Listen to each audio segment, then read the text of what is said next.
Ah, weird. Okay. Welcome, everybody, to a wonderful episode, or yet another wonderful episode of Geek News, Reviews, and Opinions for Saturday, May 7th, 2016. That's it, people. We're officially in the summertime. No, we're not really. But I want to hope. I mean, this is when the summer movie season starts, at the very least. So you guys can look forward to that, and, well, no more schoolwork. School's out for the summer. Yes, I know I'm not Alice Cooper. Leave me alone. But, of course, I am your host, Adam Mickelson. How is everybody doing this fine weekend? I hope everybody has had a wonderful week. I hope all of you people have done your final tests and all that, and now you can look forward to a wonderful summer break, because I do know that there are some that's not the case, where they have to go, like, into mid-May to make that work. For me, it's been okay. We've been bouncing back and forth. I've been getting a lot of summer preparations going for the channel and also for the podcast.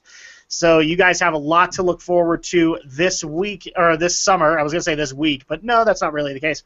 But again, I hope everybody's had a wonderful weekend, and I'm also being joined by my usual panel of fellow geeks, fellow critics, fellow YouTubers.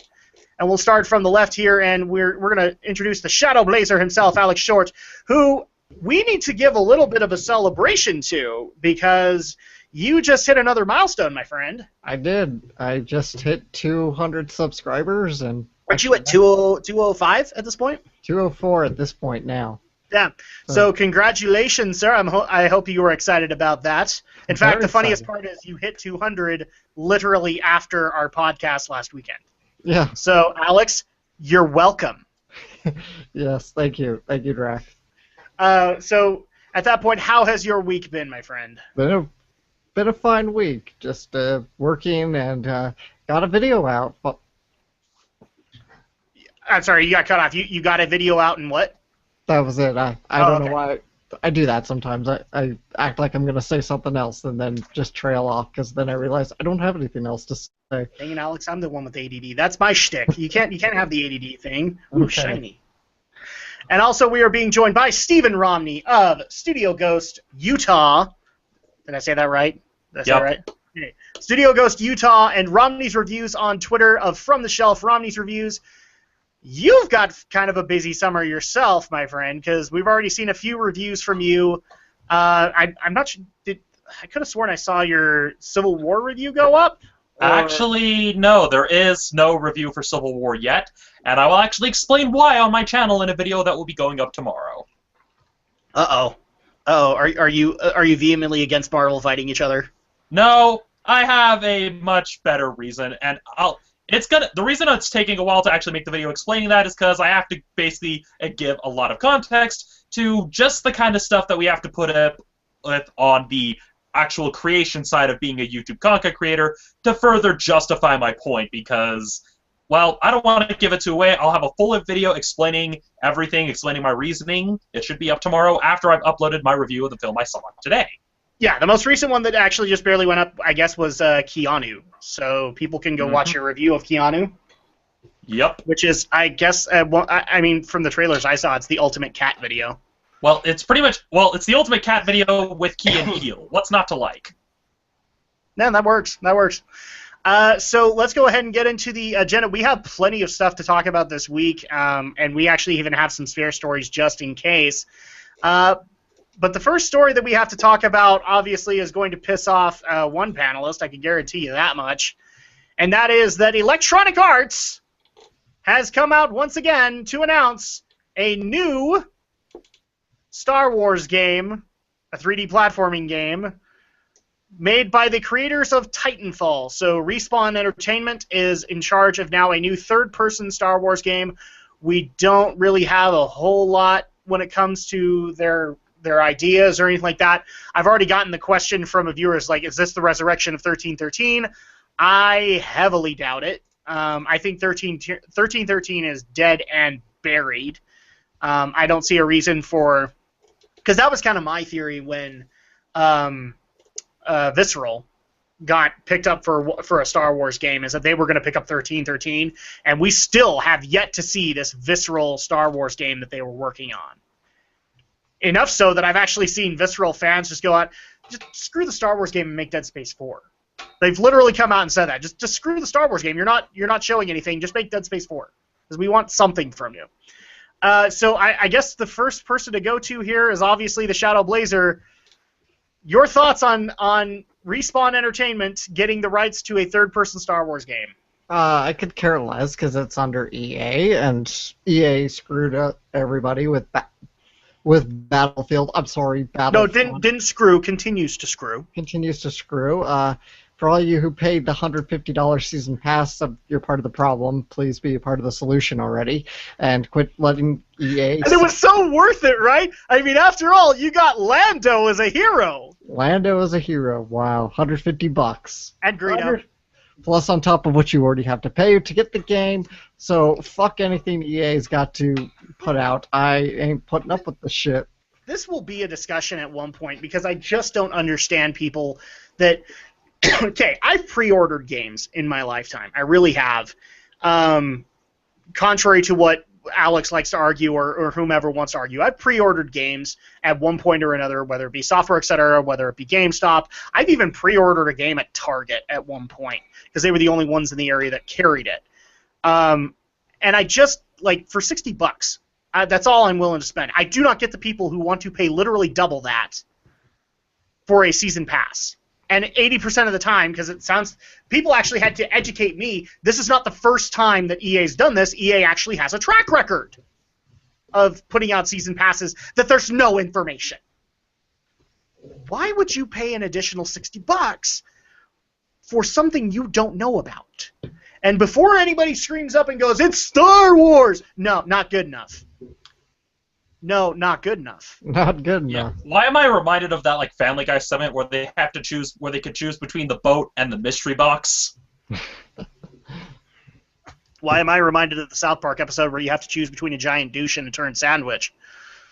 Well, because, well, we're kind of living that reality now, but we're not here to talk politics. Why am I reminded of the Simpsons Wow, you're the one that went there, not me. Not me. So, no, that's the problem, is that, I mean, I just don't understand the people that want to pay $120 for something they have no idea what it is. And before people also step up and go to me and go, well, you pay for World of Warcraft, I do, but information gets said about the expansions as they go along. I'm not left in the dark. I actually, for this current expansion that's out, I considered not getting it. I did. Because I saw all of their pitch on it, but this is different. This is, you are literally going in knowing zero. Pay us $60. Oh, there you go. You get Lando.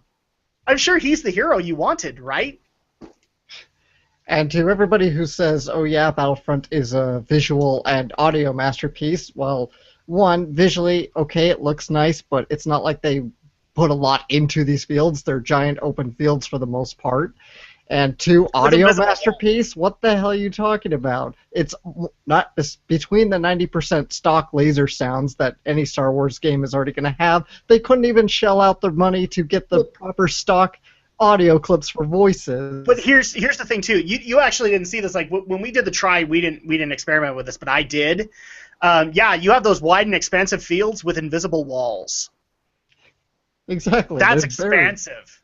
There's barriers. Of course, anything's gonna have barriers. It's just like this. I always think of the Shigeru Miyamoto quote, and I kind of probably gonna butcher it here, but you know what he was talking about Donkey Kong Country. He said, "Oh, fans will totally settle for mediocre gameplay so long as the game looks nice." And I'm paraphrasing heavily here, right? And I'm thinking, the man is right. He's right. He got the wrong game, unfortunately, but he was right. And Battlefront to me is the absolute epitome of that quote. Well, and speaking of quotes, this has sold it for me. This really has. So this is the quote from the story from the article that we're reading. Fans should expect the exemplary level of quality first established at Respawn with Titanfall, which is basically their biggest game on that list. And it's one of those things where I really wish we had Aldo tonight because he actually played Titanfall and he wasn't all that satisfied with it. Not a lot of people were, mainly because, I think EA looks like, oh, Titanfall, that was multiplayer only. A lot of people bought that. It's like our game. And it gets even better. Titanfall, a game that epitomizes our studio's dedication to slick, larger-than-life action and fun, groundbreaking mechanics. It was a shooter with mechs. What was groundbreaking? Well, the footprint from the mechs, I mean, that breaks a little bit of ground. I love you, Romney. Romney, your thoughts on Respawn Entertainment getting the rights to a third-person Star Wars game? Well, I'm kind of with... Basically, I am to the Star Wars video games what most people are to Sonic the Hedgehog. I've stopped caring. I'm kind of in that camp with you. I mean, I'm kind of jaded when it comes to Star Wars games. I'm not saying that there aren't good ones. I mean, I'm probably in that camp where I would say the first Force Unleashed was okay, but Force Unleashed 2 was absolute crap. I'm a lover of the X-Wing flight simulator games and TIE Fighter and all that, but yeah, there's craptastic Star Wars games. Mm-hmm. And it gets harder and harder to care for those games when, for every one gem that you have 10 others that are just absolute crap. Yep. It's hard to care for Battlefront when Battlefront 2 was so much better. Mm-hmm. So much so that so many people flocked back to Battlefront 2 on Steam, which, with fan efforts alone, produced like an extra 800 maps. Mm-hmm. Yup. I tried to go back to it on Steam, but it kept crashing every time I pulled it up. So I have to stay on PS2 for me. Same until here. Until we upgrade your PC, then you'll be able to handle it, I think. But yeah, it's just sad. But oh well. Congratulations, Respawn. I hope you do well with it. Once we start seeing trailers, we'll talk about it. But if your only example at this point is Titanfall, I'm just not on board. How much do we want to bet their first trailer is going to be another field trip to Lucas Ranch? If it is, then it's even money. Like the odds, it's everybody knows that that's what's going to happen. That there's not much point in it. It's like a 1-to-1. We also know that a foregone conclusion is going to be Battlefront 2. I mean, that's pretty much almost bought and sold because of the success of the season pass. So that's probably going to happen. And if it does, then I have no problem with the media torching EA again for doing the exact same stupid shtick twice. Yep.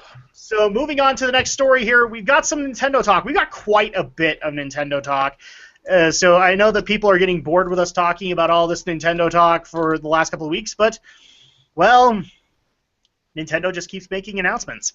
So first of all, this came earlier on in the week. I'm going to try and keep this as chronological as I can, but we might fail on that. The first story we're going to talk about is that in an interview, Nintendo has pretty much said that the NX, unlike a good portion of their consoles, I believe, have done this, the NX will not be selling at a loss. And this actually is a quote from President Tatsumi Kimishima. Now, people might not actually know this, but Nintendo consoles have kind of a notorious reputation for being sold at a loss. One of the reasons that people loved the Wii, especially in that generation, was because it was the cheapest console at the time. It was still being sold at $200. I think the most like it ever got to was $250. And obviously for the tech, they should have been selling it for a whole lot more. I think somebody actually made the estimate it was supposed to be a $300, $350 console. And so they were selling at a loss to get people to buy the Wii. And this is not just a Wii thing. They've been doing it for a long time. I think I want to say for their entire run, but I think the first time I ever heard that they were at a loss was probably in 64 days. More or less. Yeah, so at that point, this is actually a big announcement for Nintendo. They've done this for so long, and now with the NX, they pretty much said, we can't do this. We have to sell it at actual price, which has already got kind of the rumor mill going. If it can't be sold at a loss, how much will it be? Obviously, we don't know that. The speculation that I guess is going out is that it would be roughly what the PS4 and the One would be, roughly about $400. Which is, I want to say it's a logical concept, but we know nothing about the NX at this point, so we can't justify a price tag just yet. Yeah, but at the same time, the thing to consider is that they tried doing that with the Wii U, and it backfired horribly for them, where they tried selling the Wii U at a loss, and it basically, when it first launched back in 2012, it took until spring of 2014 for them to actually start making money off the Wii U. And so with the climate the way it is, I'm thinking they're just like I'm thinking they just can't afford to take that kind of risk anymore. Well, and even with the Wii U, it's not been tremendous profit. Nope. So at that point, I mean, they're breaking even, but they have not had tremendous profit, like say with the Wii. You know, like people love to bring up the meme. You know, it prints money. Not so much for this generation. They've been in either in the black or in the red.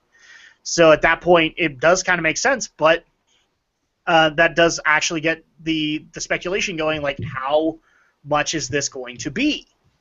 And without knowing any of the hardware specs, I don't even want to venture a guess on how much it will be. I think a minimum of $400 is likely, and a maximum of about $600, $700 is likely.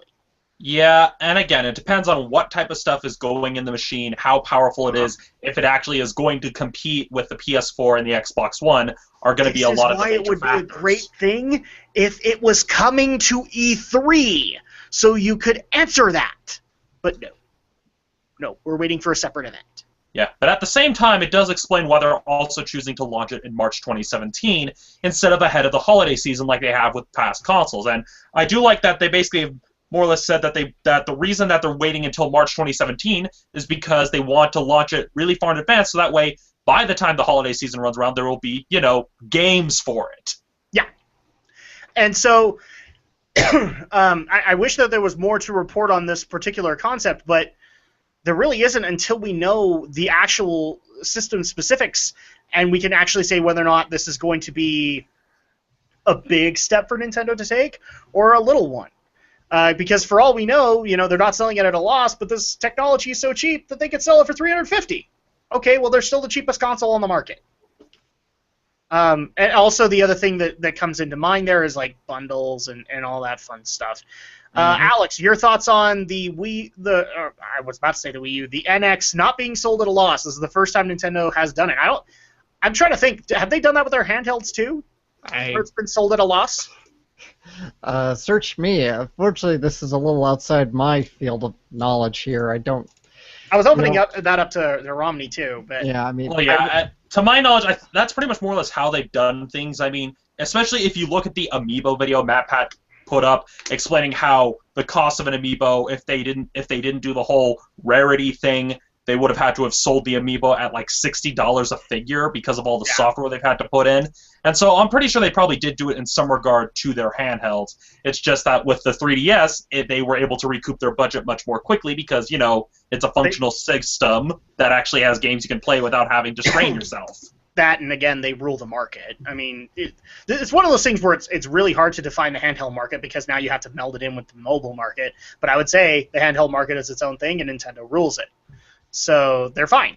Alex, your thoughts on it? So, I mean, when I saw the article, I was like, okay. I mean, that makes sense. You want to sell and make profit. Business 101. So, of course, again, this is just so much wait and see at this point because we still don't know what this really entails. But it sounds like, based on the article, it's going to affect the price point down the road. That's going to be a little bit tricky, though, because Nintendo is usually the affordable console, and that's because so much of it's staked in that whole family-friendly affordable console, the family console. Yeah, they have tons of monikers to them, but yeah, this is the first time where they actually have to compete. Yeah, I mean, it's just this is going to be a weird generation because they're going to be so stuck between trying to be their Nintendo selves, but trying to win back their harder core fans, that harder core market, and still try and get the casual market, which is largely moved over to mobile at this point. Yeah, see, I would actually expand on that. I would say this is more of a put up or shut up moment with Nintendo. They can't be themselves anymore. They really do need to step outside that comfort zone that they've made themselves into. Because first of all, they have a new president that needs to set a tone, but also the fact that they do have this kind of moniker to them, and that's and in essence that's actually kind of hurt them in the Wii U generation. When your competition literally looks to you and goes, "Well, we do want the kiddie console working because they're the ones that kind of set the bar for the market." That's kind of a backhanded insult to Nintendo because they were the veterans. And so at that point, they have this is more of a put up or shut up moment for Nintendo. Can you still do it, or should we just move on, kind of deal? Because Nintendo's got a lot to prove here. And especially given that this is just definitely a very tumultuous period of change for Nintendo. Not only do they have a new president, basically they're very much being confronted with the fact that Spectacle is no longer doing, and the gaming landscape as we know it is changing. I mean, that's why they're starting to creep into mobile. It's kind of, they realize that they can't be insular anymore because, well, that's not going to draw in the players, and even the family consoles, they even are losing ground on the whole family console thing because, most people think, oh yeah, that people, like kids playing the games that their parents kind of get for them, but it's just a lot easier for parents now to like, oh, here's a tablet. Either that or when you have your competition literally marketing itself as media machines, it just makes more sense to purchase that when you can use it as a Blu-ray or a DVD player as well as a gaming console. And that's one of those things that actually has hurt Nintendo in the long run. Sure, Nintendo was the first one to get a Netflix app, but I don't know how many people actually messed around with that Netflix app. It was kind of broken for the first little bit.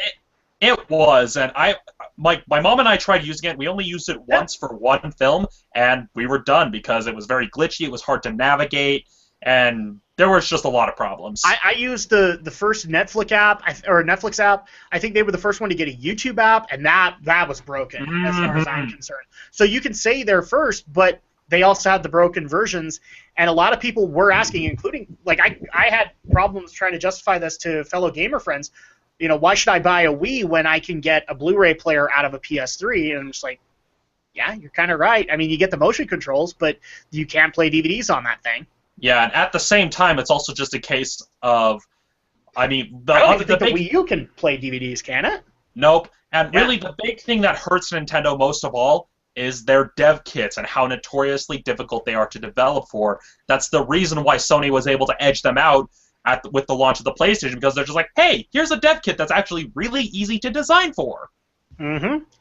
So we're going to expand on this. So we're not necessarily moving on to the story, but I do want to expand this into another hardware-related story that happened a little while later, which was in a later interview. I don't think it was Kimishima that they were talking to, but they basically, there was the possibility that the media for the NX might not be discs.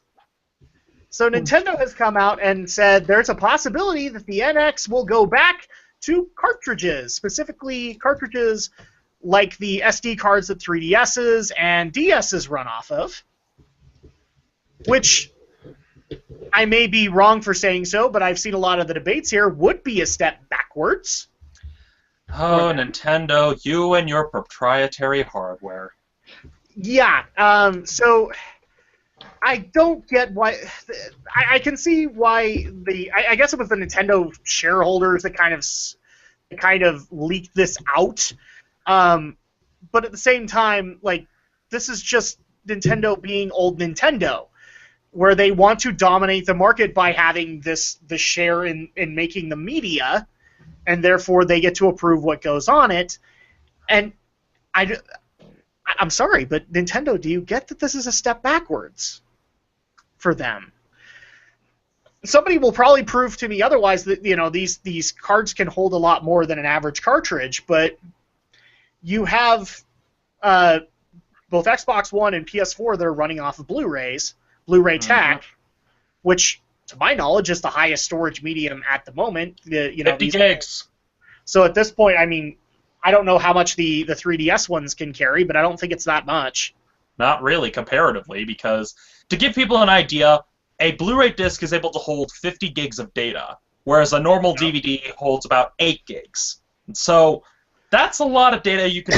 That's why you can have Blu-ray movies at such high definitions. That's why Metal Gear Solid 4 is able to fit on one disc as opposed to 7 DVDs. And so at that point, you might actually be looking at that concept, which might even drive the price of games up to some extent. But I'm just literally looking at this and going, this is what I'm worried about with NX, is that we're going to take like 4 steps backwards because Nintendo has to innovate and has to be the gimmicky people.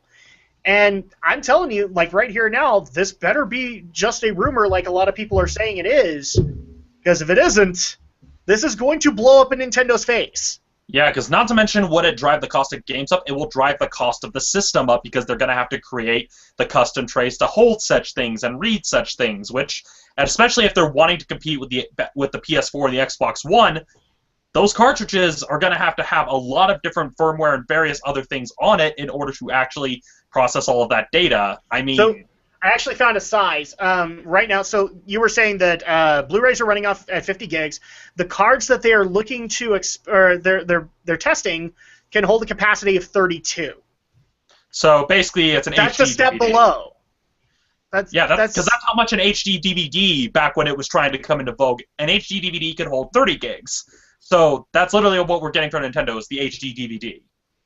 And a lot of the justification for this is obviously that they did file a patent for a console with no disk drive. Now, a lot of people took that as, well, they're going completely digital.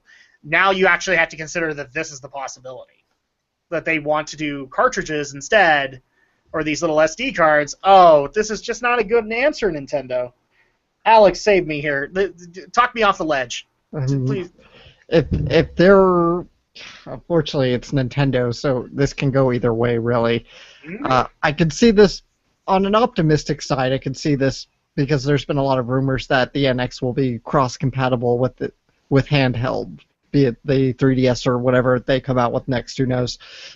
And maybe that's what the idea of the card slot is for, ideally, right? Optimistically. Yeah. But it is Nintendo, and let's face it, they could very well take this step backward. And it is it's nerve-wracking.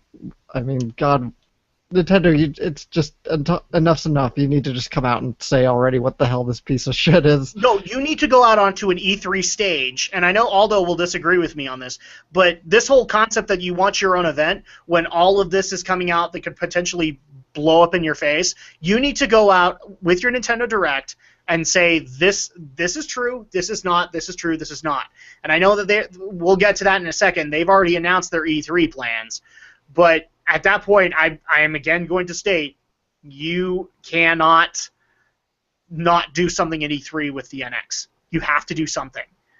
Because leaving people in the dark for too long is only going to make things worse in the long run. Mm-hmm.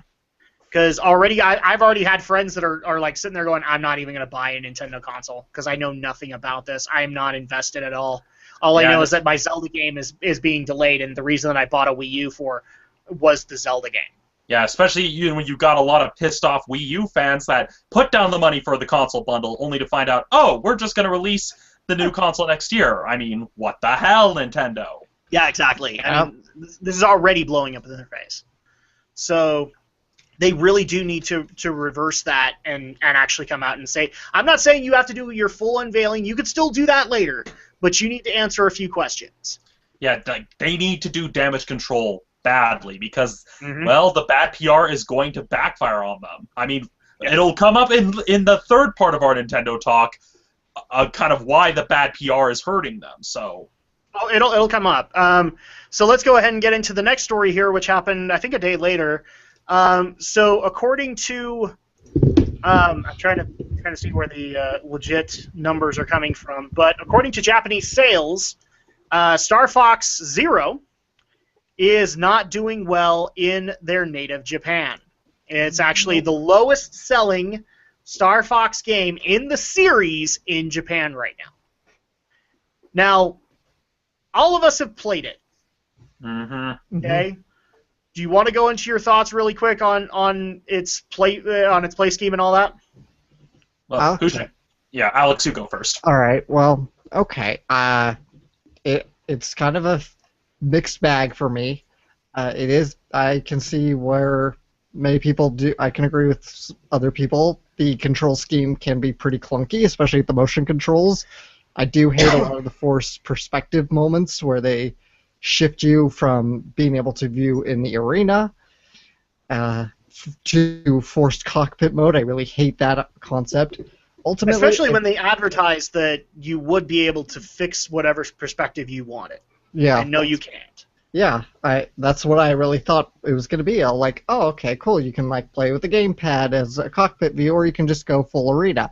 And well, unfortunately, they do force you into arena modes too, especially in all rage mode. It's very frustrating. Ultimately, I am having some enjoyment with the game. It's not awful, but it's definitely not a solid installment. But unfortunately, my experience with Star Fox is still pretty limited. I've only played 64. I've never really played any of the other installments. So I don't want to. I hope this doesn't kill Star Fox, unfortunately, because I know the franchise feels like it has a bit of an identity crisis. So I'd love to see what other kind of ideas can come out of it, because I do like a lot of the ideas. I like the gyrocopter. I like the cross land speeder like changing thing. Chocobo mode. Chocobo mode. I like that. I think it has some nifty concepts. I mean, I'm still at Andros and having a hard time beating him, but we'll find out soon enough, I guess. Well, maybe some of the tips I can provide and my thoughts on the game might help, because now, while Alex's familiarity with Star Fox is limited, I'm coming up for this as a longtime Star Fox fan, one who has played all the games. I haven't played the SNES version, but I've played 64, Adventures, Assault, Command, which I don't see why Command gets the hate that it does, because it's actually decent.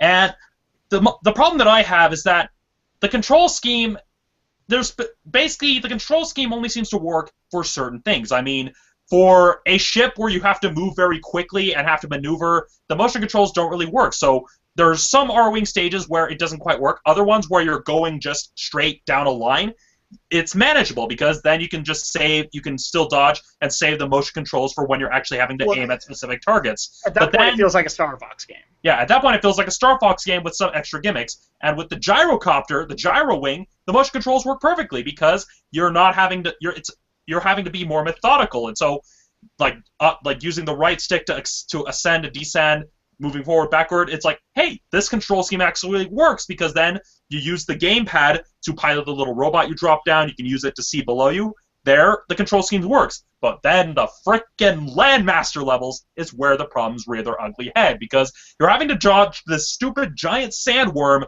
and they expect you to aim with the tank thing. The problem is that the controls are asynchronous. Now, if they made it where you had to use the motion controls to actually turn and steer the tank, then it could have worked, because then you have, okay, forward and backward, move to aim, and that would have worked. But no, they just have it, you have it all mapped to the left analog stick, and you have to dodge all of these attacks, but you still need to move in order to aim, and so it just doesn't gel. Now, to kind of go into the big tip that I have for most people, the best way to make the control scheme more enjoyable, ditch the TV, press select, use only the gamepad. It'll make everything a lot more enjoyable, because you're having to use it anyway, so it may as well be your primary way of seeing the game. And that's how I was able to finally enjoy it towards the latter end. I mean, it made the Star Wolf fight towards the end of the game actually fun. Of course, it helped that it actually felt like an actual Star Fox game and didn't lock you in that stupid cinematic mode. Mm-hmm. So my thoughts are, I'm probably not as diehard a Star Fox fan as Romney is, because I haven't played Command. But by the time I got a DS, Command was kind of in the used game shelf, so I never got around to playing it. But I played the original. I played 64, Adventures, and Assault. I just didn't play Command, and I haven't gotten the 3DS 64, mainly because I just didn't see a point.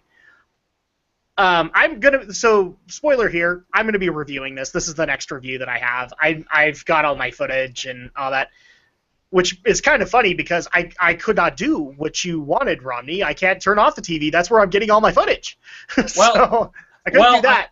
You technically could. It would just make it harder, because the idea is that if you push the select button, you can switch between cockpit view and cinematic view. And so you technically could employ the strategy that I'm recommending to the TV. You would just have to kind of account for having to move the gamepad. Maybe my recommendation is find some way to cover the gamepad, because the idea is to basically have it so that you're not bobbing between two screens and consolidating everything to just one screen. And my deal was the opposite. I wanted to look up the TV. I wanted to have that cinematic view instead of having a cockpit view. Cockpit view is like a first-person shooter to me, and eventually it'll give me a freaking headache. And so I have to take a break on it. And I have a love-hate relationship with the control scheme. Mostly I want to criticize it because I do not like that damn cockpit view. I do not like the fact that when they advertised this, they said you could play how you wanted to, and then they renege on that completely and say, no, you have to play this way in these given segments. And so, kind of as a little FU to Nintendo, I did as many times in cinematic mode as I could. Like, you know, you said you did the Star Wolf fight on cockpit view. I did it on TV, and that's how I passed it. That's the thing. I didn't do it on cockpit view. I just used the select to switch to cinematic view, but using the gamepad, it allowed, since you're naturally having to move to aim, when you're using the gamepad exclusively, then you're not having to bob between back and forth, and so naturally your hands are going to move where you're needing to aim, because that's where you're going to look naturally. And it's kind of the same thing when you're driving, where if you keep your eyes on the road, your body will naturally move where you're looking, basically. And so that's why that works for me. You just switch to cinematic view and using only the gamepad, and then suddenly having to aim with the motion controls doesn't feel nearly as awkward. See, and for me, what I actually eventually did, and Andrea, my wife, can actually attest to this, because at one point you could literally hear from my office going, "F this!" And I basically forcefully ignored the gamepad screen. I, like, on those moments, like for the boss fights and stuff like that I could do this, I literally forcefully ignored this because that's how I know how to play those fights. And so in a lot of cases, like, people might just say, well, you could have done better with the cockpit view. I don't care. I didn't want the cockpit view. And frankly, I find it interesting and ironic that they actually make it so you can play without the gamepad in this one, but for the story mode, you need the gamepad. So, like, I can't play this on a Pro Controller and just have fun. No, you can only do that in co-op mode. Yeah, exactly. And the other thing that I also had a problem with was obviously the control schemes. And the main reasons I had the problem with the control scheme is they don't give you enough time in all of them until about the Landmaster to learn them properly. So, like, you go into the R-Wing control scheme for about half a mission, and then you're forced into Chocobo mode, because I'm not calling it anything else. That's what it is to me. I call it chicken mode. Yeah, chicken mode. Chicken, Chocobo. So you have basically half a mission as R-Wing, learning that. Then you have, I'm going to say, about a full mission of chicken mode in that scheme, and then you go into the gyro wing and try to learn all that stuff. And I absolutely hated the gyro wing because for some reason I had a lag time with my gamepad, so all of my actions were horribly delayed and got me killed. Which I've heard some people have had that bug, and it's just a rare thing. And the only one that I didn't have that much of a problem with was Landmaster mode, and the reason I didn't was because it was so freaking similar to the stuff that's come before. So at that point, I'm like, and on top of that, we got two full missions in Landmaster mode, one of which puts you on the ground, and then the other one taught you how to use the flight mode. So that's, you know, I'll go more into detail with this in my review, but these were the kind of the problems I had. And it's kind of reassuring to know I wasn't the only one that had this problem. Japanese citizens had problems with this, and also had another big, glaring problem with Zero, which Nintendo never really answered, which is, this is yet another retelling. This is not a sequel. This is not anything other than we basically said, how can I make this sound comic? I almost wanted to go into the whole Donna Troy concept in DC, because that's how this feels to me. Is we're retelling the story, but now we have a better idea. And that's basically what happened with Zero. And I can totally relate to the fact that the Japanese public, who are big Nintendo supporters and love these series and are willing to fork out the dough, but they didn't do it in this case because this isn't anything new. Nope. I mean, it has some interesting new mechanics, but it's telling the same story over. Yeah. I don't know, maybe you guys can confirm this. This is something I've heard. I don't know if it's true that Star Fox is a lot more of more popular in the West than it is in Japan. According to the numbers, it's plausible that it is. It is, but it's kind of a bit of a mixed bag because, well, from title to title, it's been kind of iffy because of a lot of various decisions. Although I've heard that it's more popular in the West, it's not by much. It's kind of about even. But if you look at the graph, you see that the sales have slowly petered off in Japan, and that's kind of what's been happening in the U.S. as well. Yeah, the highest seller that they have is Star Fox 64, obviously, because that's the most popular game in the series as far as a lot of people is concerned. Then comes Star Fox Adventures, then Star Fox Assault, which is actually my personal favorite in the series. Then comes Command, and then the 3DS 64 does slightly better than Command, but then you have Zero, which is abysmal. Yeah, and keep in mind the graph it has. The graph we're looking at on the Destructoid article is showing just for the sales in Japan, and it has two sections: the blue section being for the first week, and then the red being for lifetime. And with the NX coming out, they kind of scuttled any lifetime profits they could have earned for Star Fox Zero and Star Fox Guard. So. Yeah, so it's not looking good. And the other thing to consider is that, again, Japan or Nintendo bases a lot of their sales and the popularity of series in their own shores. So at this point, this actually might explain a little bit why we don't see as often Star Fox games coming out, because if they don't do well there, then Nintendo thinks they're not relevant. I know that this is the case with other series that I would have loved to have seen Nintendo revive and hasn't gotten around to it yet. Metroid's kind of this case too. Yeah, I mean, also I kind of said Star Fox has the identity crisis. I mean, this is kind of the point Jim Sterling made in his Jimquisition video. It's like Nintendo feels this strange need to, quote, innovate on Star Fox, which, innovation, obviously, yes, that's admirable in the industry, especially when we get annual franchises that are copy and paste jobs. But, when you get a series like Star Fox, which hasn't had that much of a history, hasn't had that long or that many edition titles, consistently changing up the formula so often does kind of hurt your brand before you have a chance to really establish your identity. I mean, me, I'm the Sonic the Hedgehog fan here, and well, that's been Sega's biggest problem with trying to keep this. No, that's a perfect analogy here. Is that Star Fox is to Nintendo what Sonic is to Sega at this point, where they continuously try to innovate that concept, and in turn they kind of break it even more. I've had this debate with a couple of people by now who've wanted to know my opinion on Zero. And I've been honest on the matter. The reason I think that 64 does so well is because, well, it resonates better. This is basically a 3D version of a Gradius game, and that's why I like it. That's why I love 64 as much as I do. I like the original Super Nintendo one. It set the pace, but 64 is always the one that I recommend that people try at least once, because it resonates better. And one of the reasons I do, because the people I recommend this to are people who are complaining that there are no new Gradius games, there are no new R-Type games, and Star Fox is a in between. It's something that you can at least look forward to. Yeah, and to add to that, that's why I like Assault, because Assault did what a good sequel should have done, is build on that concept of having the rail shooter of all the different vehicles, all the different missions, and it also elevated both with the gameplay, but elevated also with the story, and it showed, hey, these characters are moving forward. We're actually seeing actual change and progress in this world. We see the consequences of them having beaten Andros, of them having beaten all these various forces, and now we have this new enemy we're dealing with. And that's why I like Assault and Command by extension, because it shows, hey, these actions actually mattered in this universe. It's one of those things where I really wish that Nintendo would learn that, like, you can have like a base Star Fox game and have them going into unique missions and just going off of that R-Wing scale, and then as an offshoot, you can do things like Assault, and you can do things like Command, where they have these unique control schemes to help flesh out the story. Because both mediums can do that.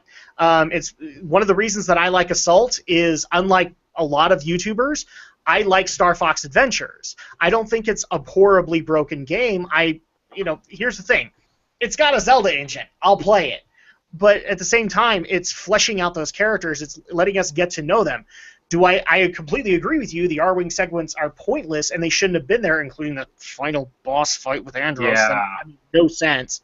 But at the same time, it actually is a good idea to have Fox step outside the cockpit.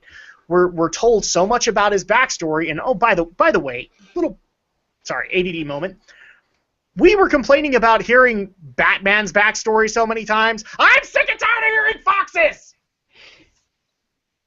Fox has the exact same problem, where we always, like, Star Fox, 64, and 64 on 3DS, and now Zero are all retelling the exact same storyline that we already knew before about Fox's dad.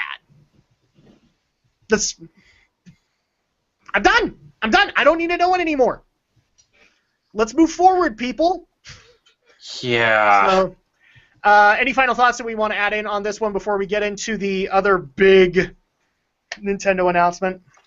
Watch the little 3D movie that they made. You'll have some fun with it. Well, I did. I'll recommend you one better. Look up A Fox in Space.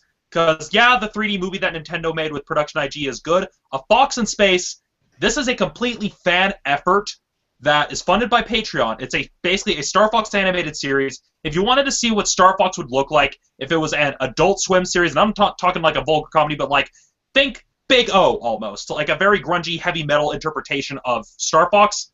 Check that out. A Fox in Space, it's up on YouTube. I highly recommend it. All right, cool. Yeah, I actually saw your video on is it the Battle Begins? Is that what they call it? Yeah. I didn't hate it. That's actually my thought on it. Is that it looked like IGPX meets Star Fox is what it looked like.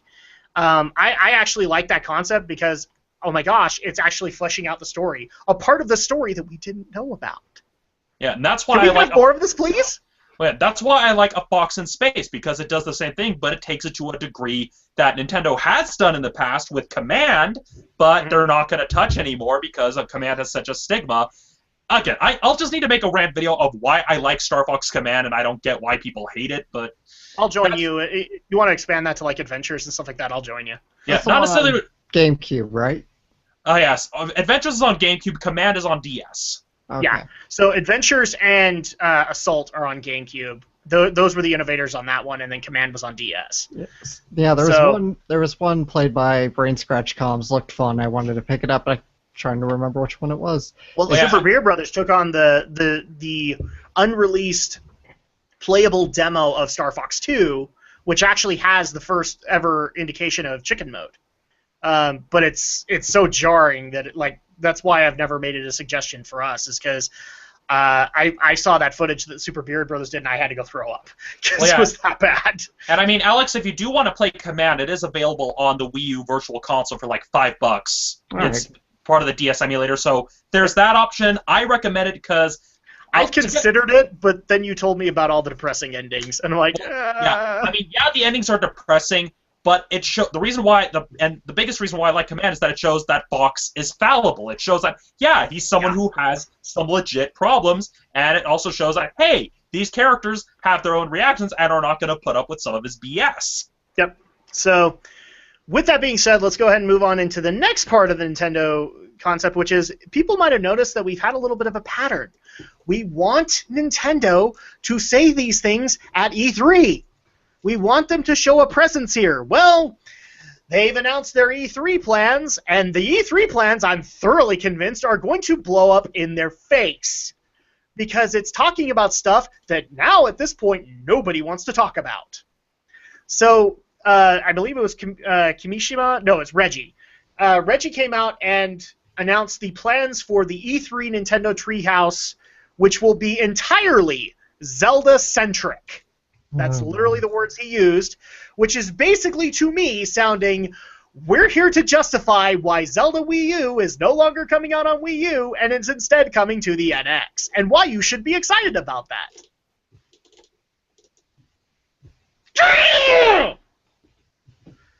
No, Nintendo!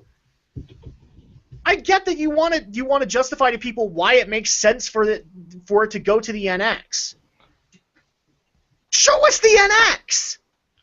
Get us excited for it! Show us why it was a justifiable reason for them to do it. No, they've already said that it's just going to be based solely on the gameplay of The Legend of Zelda for NX now. They're not even going to talk about the games that they have, like, according to this, they're not even going to talk about the games that they have coming out later this year.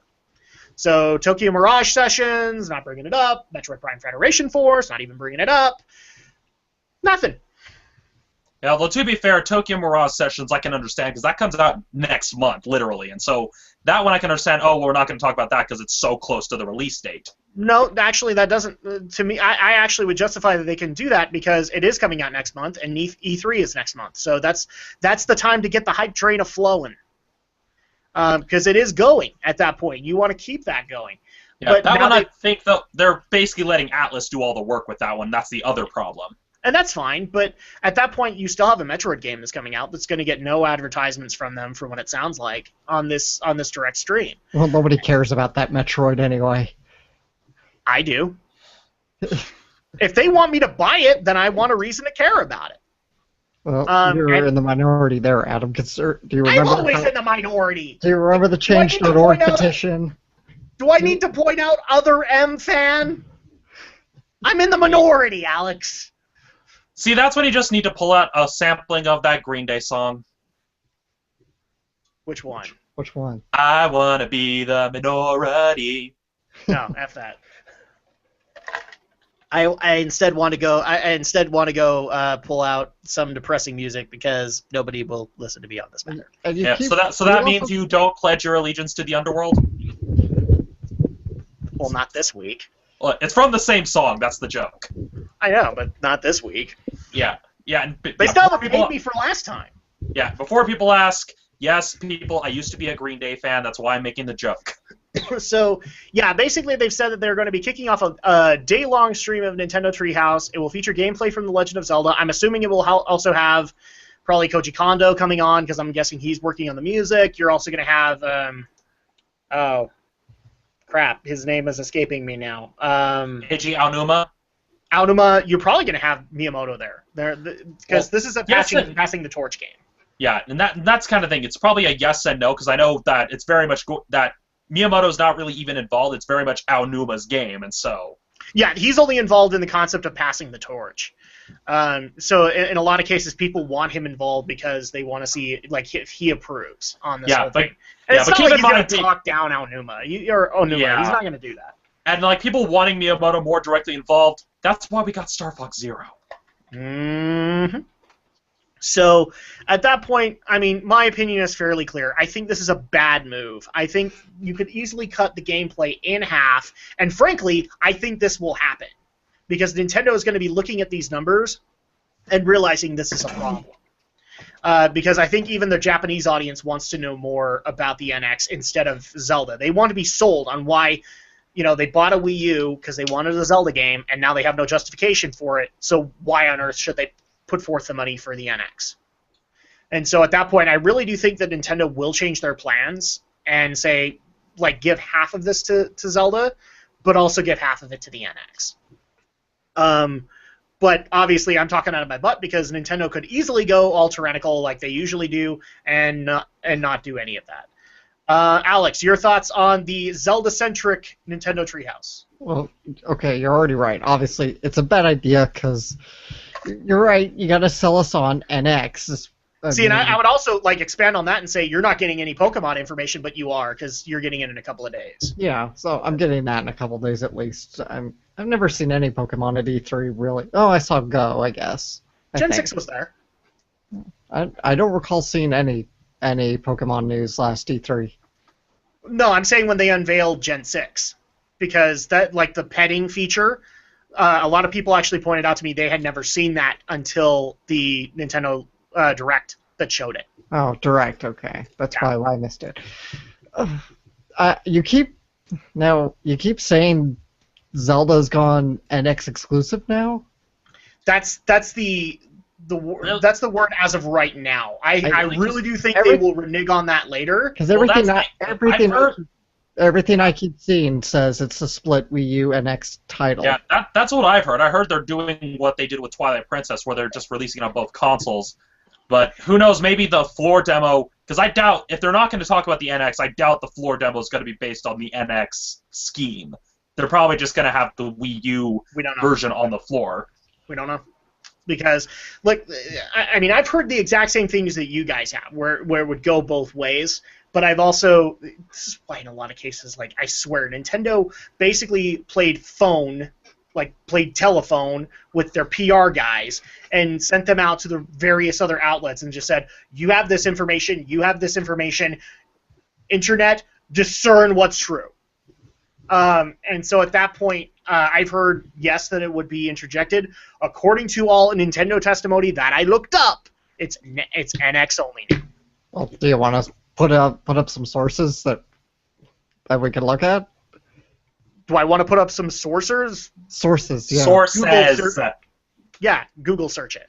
No, not Google search, Adam. I No, want you to Google actually search. I'm give done me giving you guys links. sources. Links. When I got the very IGN stories you put in the agenda here saying NX Wii U split here, when the Zelda wiki is saying NX IGN, split, I looked up cited Kotaku, source. I looked up Polygon. Citation needed, Adam. Citation I'm not going needed. to read an entire URL to you, my friend. I put it in the chat. Do we need to bring Aldo in, Adam? Do we need him to beat up the sources again? Aldo's gonna beat up. He's your going to beat him up sources. anyway. Oh. I will give them to you later. Will that work? Because I'm not going to do it right now. Well, then at least put them in the comment section so people can research this on their own and see I if can do it's that. full of shit. Okay. Anyway, back on the topic at hand, right? So it is too Zelda centric. You're right. We got to get me invigorated for NX. I just slapped down $300 on your Wii U, Nintendo. Yeah. Get me excited for NX, or get in or get out. Old Nintendo slogan right there. You know what? I like it. Oh god. So Nintendo, just pull your heads out of your asses already, please. Yeah. So Romney, your thoughts on the Zelda-centric E3 plans? Alex has pretty much hit it right on the head. It's pretty much, pull your heads out of your asses, and keep in mind, I'm someone who honestly stopped caring about E3 because it's just a bunch of, I mean, literally, what ruined E3 for me and why I stopped caring was the Lucasfilm field trip, where I'm just like, okay, you know what? I don't care about this event anymore if that's the kind of crap they're going to pull, and if Nintendo's going to start doing stuff like that, I'm just one of the people like, give us information that actually tells us why we should care about your consoles. I mean, it's like, oh yeah, we're showing gameplay of this. I'm just like, you've got a lot of damage control you need to do. You have a PR department. Use them. You need to do damage control and put down some of the rumors, because otherwise that's going to hurt you in the long run, and people are going to hold off on buying the NX like they held off on buying the Wii U. And leaving more. That's the problem, is that if you leave these rumors alone, they will fester. Yeah. And then at that point, you will not be, like, the longer you wait to counteract this, the more damage you are creating, and therefore more damage control you actually have to unleash. That's how bad this is going to get. That's why, again, I'm saying E3 needs to have an NX message, because there are questions that people are honestly trying to get answered, and there are no answers for them. We already reported on at least one of those stories where they're talking about they can't sell it at a loss anymore. Why can't you? What's the tech in it? We would like to know the tech within it. Please stop being quiet on the matter. So that's kind of the issues that are happening right now. And again, I'm sticking to my opinion on the matter. I think they will honestly step back on that. They'll cut it in half. And they'll do Zelda, but they'll also bring in some NX details to get people off their backs. But it will be last minute. They will not talk to anybody about it. And there's also a 50-50 chance that they just go, well, we're Nintendo. We're the all-powerful Nintendo, and we don't need to explain anything to you. You have to wait. Yeah, but as they say, empires fall, and, well, I think it's like, oh, yeah, like, we're almighty Nintendo. Yeah, so Sega was once your biggest rival. Look what happened to them. Yeah. Yeah. That's one of the problems that can actually happen here.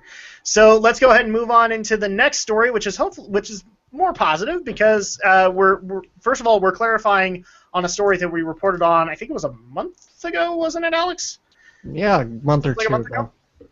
So we reported on the nominations to the National Museum of Play's Video Game Hall of Fame, and our inductees have been announced, and we have The Legend of Zelda, Sonic the Hedgehog, and Space Invaders making their way into the 2016 Video Game Hall of Fame. And Grand Theft Auto 3 and The Oregon Trail. And The Sims. Oh, yeah, sorry. The inductees include Legend of Zelda, Sonic the Hedgehog, Space Invaders, Grand Theft Auto 3, Oregon Trail, and The Sims. So, wow, Oregon Trail. The only educational game amongst all of that. And it's not even educational.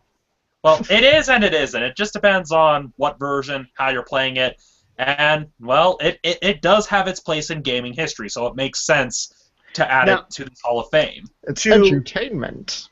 Now, of the nominees that were not picked, you had, so people can go back and watch the previous episode too that we talked about it. But the inductees that were not picked, or the nominees that weren't picked, were Elite from 1984, the original Final Fantasy, Minecraft, John Madden Football, Nürburgring, which is an arcade title, Pokemon Red and Green. So obviously Alex is a little sad about that. Mm-hmm. Sid Meier's Civilization, Street Fighter II, the original conceptual start of the fighting game genre, and then you have Tomb Raider, the 1996 version, Big Boob Lara, as I like to refer to it here, because that's what it is. All right. That's the era of Big Boob Lara. Now, the inaugural class of games that entered last year, people are interested, was Pong, Pac-Man, Tetris, and I believe they're talking about the original Tetris arcade. Yeah, I think it was an arcade. There wasn't real. Was it? Yeah, I don't think there was actually. There was a PC. No, yeah, I'm thinking of the old, Apple computer version. Yeah, because I know it was initially programmed on a computer, and I think that was where it was initially. We'll need to look that up later of what was the very, very, very, very, very first release of Tetris, because I've heard conflicting things, and keep in mind the guy developed it while he was in the Soviet Union, and that carries a lot of baggage with that. Yeah, so Tetris, the original Super Mario Brothers, not the arcade one, not the arcade one, and then you have Doom and World of Warcraft. Those were the inaugural class from last year. So already I can tell you I like the picks of the nominees that we have. I'm obviously sad that Street Fighter II didn't make the cut, but I don't think that eliminates them from being considered again. So no. I can already tell you that Street Fighter II and Final Fantasy will be considered again. Pokemon will definitely be considered again. Well, and I would argue John Madden Football would be considered again because, a lot of people think, oh, it's a sports game. But keep in mind, it was the very first sports game. It was the very first franchise that actually brought recognition of it. It has its place in history. That's my point. Oh, yeah, it does. I'm not denying that. In fact, people need to watch the previous episode, because if you have a doubt on that, Romney actually does make a very compelling argument that John Madden Football does deserve to be part of that, if for no other reason than that's basically what put EA Games on the map. That's basically where we actually have the whole licensed of the... Yeah, because, think about it. It was sport, I was going to say the sport itself, but no, it's more the licensing of the NFL. Yeah, of the NFL, of the actual team. So it wasn't, oh, you're playing the red team versus the blue. It's no, you could play as the New England Patriots or the Green Bay Packers or the New York Giants. It was using the actual teams, and that is a big deal. Yes, and before people, because I know at least one person out there who runs his own podcast is going to bring this up to me. Yes, I know. Bethesda technically did create one before that, but Madden is the one that people know. It's the one that people know, and it's the one that paved the way for the actual licensed games where you could play as the actual teams, and that's an important deal because it also marks that people acknowledge, hey, this gaming thing's actually profitable. Yeah, well, and the funniest thing is there's a lot of controversy around that story because the creator of Bethesda at the time actually claims that EA stole it from him because they got the NFL license and were able to do it. So it's EA. I don't put them past it. They are also the first. Keep in mind. Where's my Imperial theme? Where's my Imperial theme? They were the first to actually reverse engineer the Sega Genesis hardware. Well, yeah, and keep in mind, EA wasn't always bad. EA is the classic story of a company. It's basically like United Artists. They broke away from a larger conglomerate because they were the rebels who wanted to create games for themselves. Yeah. And they ultimately became the very thing that they broke away from to avoid. Yeah, people give us crap about the fact that we give crap to EA. Look, guys, we're talking more about the corporate side of EA. That's the problem that we have a lot of. I would actually dare say that Electronic Arts has had kind of a roller coaster kind of career where they have good moments and they have bad moments. But I can't overall hate EA because then I'd be hating BioWare, and BioWare is a good developer. Then I'd be hating what's another developer I can think of right off the top? I don't hate Maxis. I don't hate them. I don't hate Visceral. I have every problem with DICE, but that's just me. But yeah, if you basically say I hate EA, you basically are umbrellaing it all, and I can't do that. However, unlike some people that I've talked to on YouTube, I do not believe that the entire U.S. economy would falter if EA should fall. Strangest comment we ever got. Yeah, honestly, people who make comments like that don't know that much about how economics work. I mean, there's a reason that you still have people arguing for laissez-faire capitalism of letting the free market decide. I mean, I'm kind of with them in some regards. I mean, the whole automotive bailout, I frankly think shouldn't have happened. But again, topic for another show. Yeah. So, congratulations to the inductees of the 2016 Video Game Hall of Fame. I think it's actually a good class to be able to go in. It's got a lot of good moments there. And I look forward to seeing what will happen in 2017. If there are no other final thoughts, let's go ahead and move into the next story. I can give a few thoughts. Go ahead. All right. Well, I mean, ultimately, I can't complain really about the choices. You're right. I am a little sad Pokemon didn't make it this year because this is one of those 50-50 things where you got half of what you wanted. Yeah, I mean, because this is Pokemon's 20th anniversary, so I felt like, it's this time. It's a good time to put it in, induct it, right? I hope for next year that it will, or sometime in the near future, it will at least make it in. I'm really glad that Sonic the Hedgehog 1991 did make it in. I not just from the Sonic me being a Sonic fan point of view, just it is a good game. It is a game that really helped shape Sega's brand through the 90s, right? Well, the perfect example that you can give is like Sony to this day is still trying to find their mascot, their mascot that defines their console. Right. Nintendo and Sega, they found Alex Kidd came first, but I mean technically Sega found it, and you had one for each of them literally battling out for that entire console war. I mean, Alex Kidd faded away by 92 or so, 91, not even sooner than that. And Sonic, well, limping he may be, he's still here. And I mean, even with unfortunately a lot of the mismanagement the franchise has gone through, it has begun to even sour people on even the originals to the extent that people will turn their back on the originals and say they were never good. We're all just blinded by nostalgia. They were built on gimmicks. There's nothing to them. But and one thing that can be said about Sonic is, I mean, I can still remember. What were the first 3 video games to receive animation adaptations? Mario, Zelda, and Sonic. And Sonic got 2. That's an awesome concept. And not only that, but like when there's a Mario movie in the works, I still remember seeing the rumor mill going off of, I can't remember what director it was at that point. I want to say it was David Lynch or something like that, where they got the rights to Sonic and they were going to do Sonic. And so I'm like, that would be even more awesome to have. Granted, we didn't know what crap was coming out from Mario, okay? We didn't. We had conceptual stuff. We didn't have anything. But that was a cool thing for me as a kid going, we could literally have the console wars going into the movie theaters. My brain just went to a weird place. Like, David Lynch handling Sonic. Well, it should. But it's just would that mean that Amy Rose would become the log lady? That'd be so weird. I cannot. Thanks, Romney. You've now broken my brain.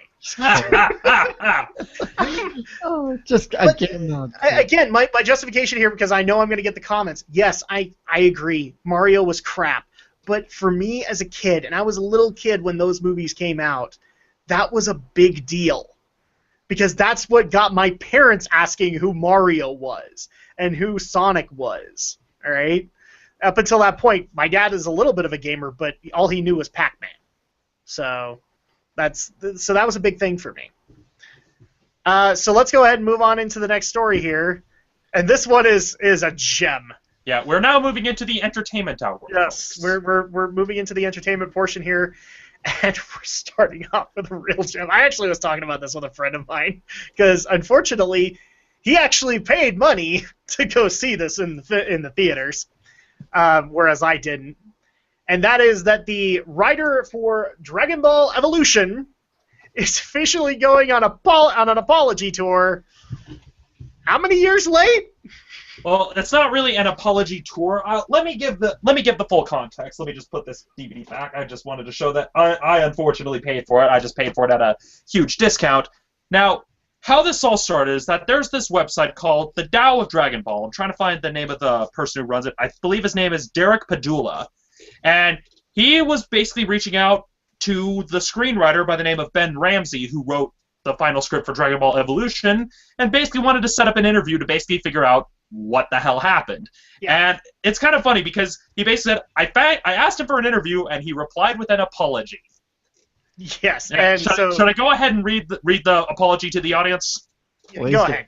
I was actually going to quote it, but go ahead. You've got it. Yeah, here is the official apology from Ben Ramsey, the screenwriter for Dragon Ball Evolution. I knew that it would eventually come down to this one day.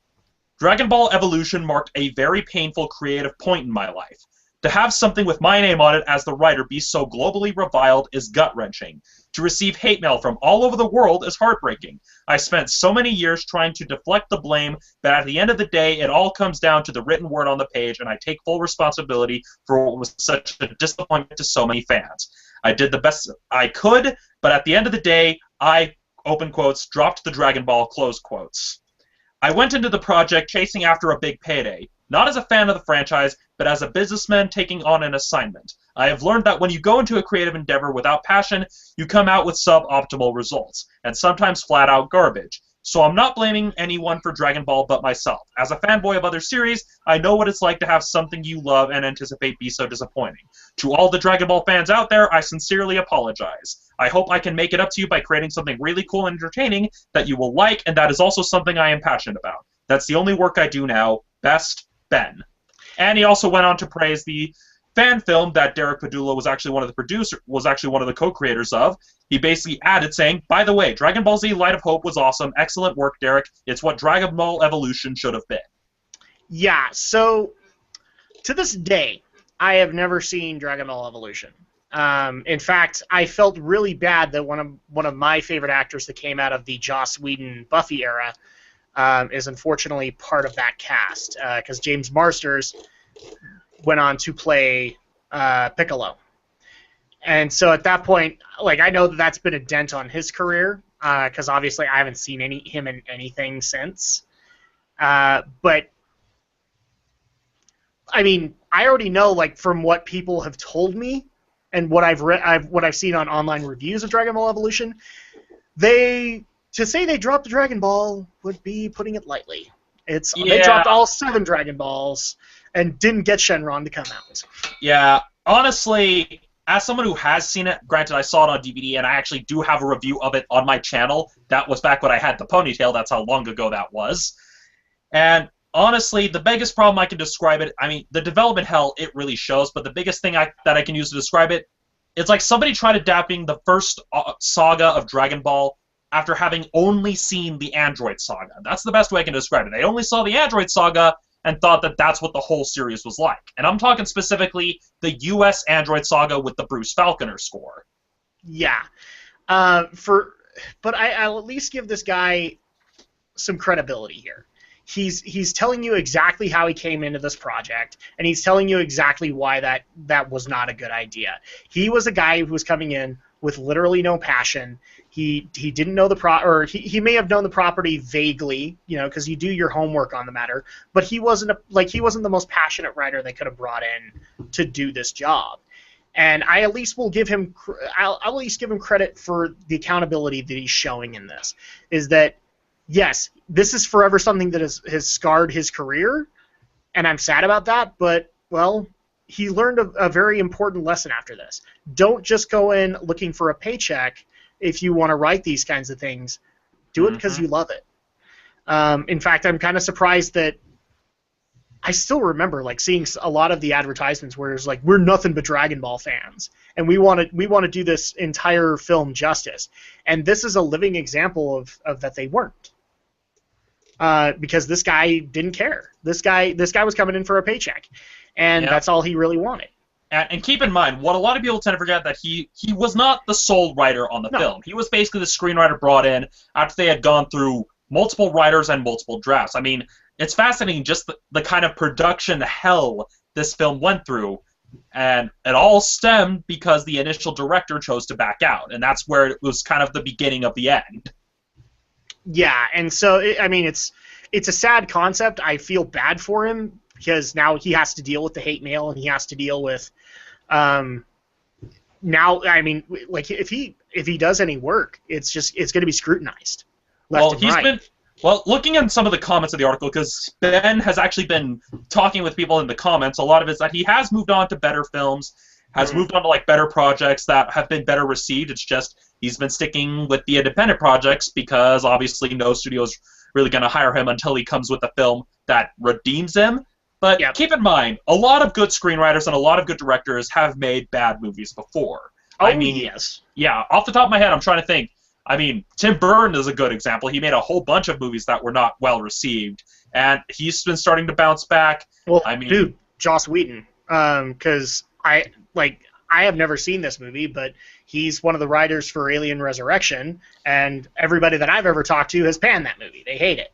But yeah, like Joss Whedon, like the list goes on and on.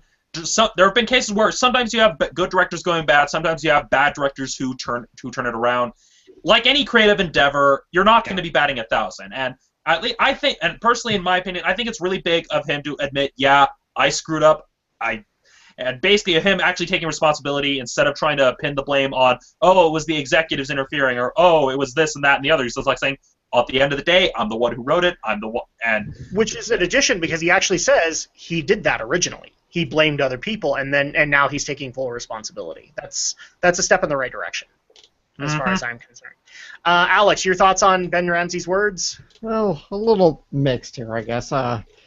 Well, for one, all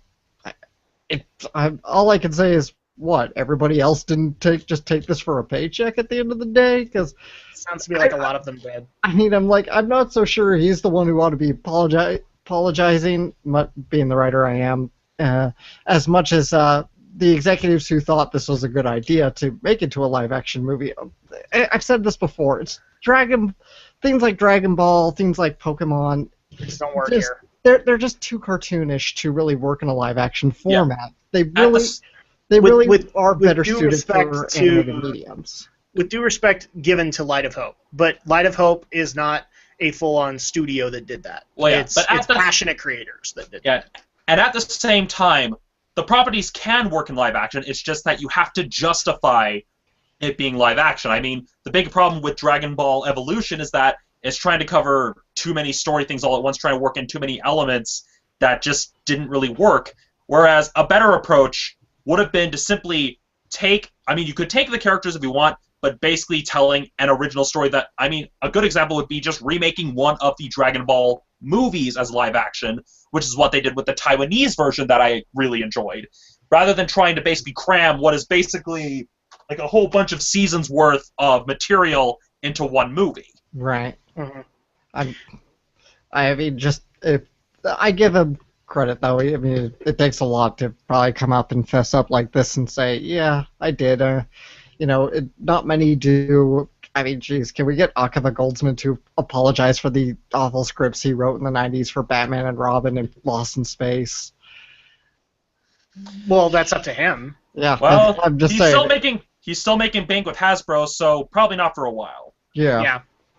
So, I mean, I hate to give you that bad news, but that's one thing that I can say that Ben Ramsey has done that he has not. At least Joel Schumacher apologized. Jeez. Yeah, Joel did apologize, which is funny because I'm going to be referencing him later tonight. So at that point, let's go ahead and move on into the next story here, which is going to upset a few people, but, well, we got to talk about it. Well, actually, let's talk about the good news, at least at the beginning of this point. So this got announced, I think, yesterday, that we have our young Han Solo, Alden Ehrenreich, and I think I'm saying that right.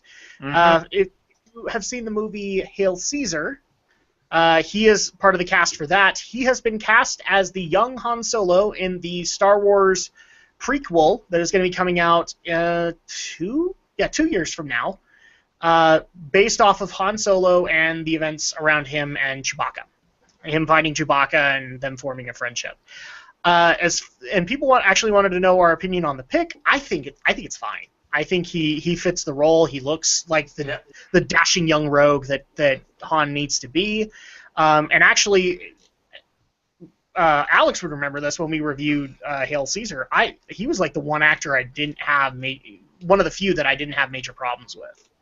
I thought he did a good job in it, which is more than I could say for, well, I would say George Clooney is one of the problems in that film, and Who was the other one that I had a problem with? I can't remember.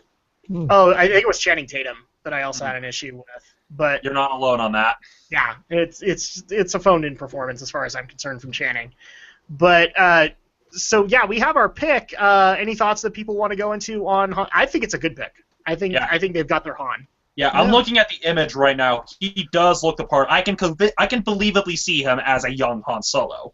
Yeah, he actually works. I can see him in the roguish outfit. I can see him with the blaster in his hand. It really works. Alex, your thoughts on it? I wish I had a little more to say to him besides Hail Caesar, which he was fine, and I had no problems with him. But I'm fine. I'm open-minded with this. It seems like a fine choice. Yeah, to give people context, Alden Ehrenreich, he was in Hail Caesar, that is his most recent thing. Another film that people may recognize him from is that he was one of the leads in the Beautiful Creatures adaptation, which another film of middling quality, but he did a good job in. Yeah. So that's kind of the good news from Disney, but unfortunately Disney got some bad news this week. I didn't even realize you could receive bad news like this. So I've actually got to bring up the acronym, otherwise I'm going to screw it up. So GLAAD has come out with a report card, a bad report card, against Disney and Marvel and all of that extensively. Let's see, I'm trying to bring up the acronym here. GLAAD.